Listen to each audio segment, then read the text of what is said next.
Noong 2004, sinimulan na ang Cebu Drainage System Master Plan.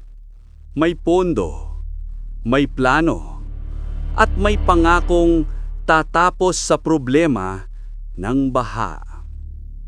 Sa mga susunod na taon, mahigit 3.1 billion pesos na ang nagastos.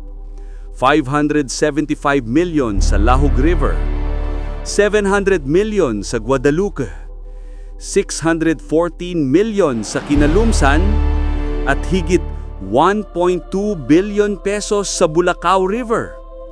Pero sa kabila ng lahat ng yan, 20% lang ng buong proyekto ang natupad. Yung natitirang 80% na iwan sa papel, naipit sa right-of-way issues, kulang sa pondo, at planong hindi natuloy. Kaya hanggang ngayon, tuwing umuulan sa Cebu City, paulit-ulit pa rin ang tanong, bakit saglit lang ang ulan, pero parang dagat na ang kalsada? Ang totoo, ang Cebu parang mangkok. Mataas ang paligid, mababa ang gitna. Kaya lahat ng tubig dito naiipon. At mas malala, wala pang maayos na daanan palabas ng dagat.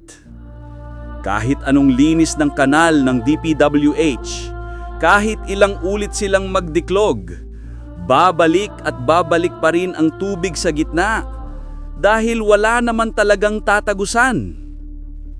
Ngayon, sa ilalim ng administrasyon ni Mayor Nestor Arquival, may panibagong 8.2 billion pesos proposal mula DPWH para daw ayusin ang buong sistema.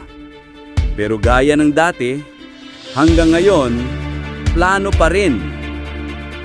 At habang patuloy sa paglilinis, ang ulan tuloy sa pagbuhos. Kaya sa bawat pag-uulan, paulit-ulit ang misteryo.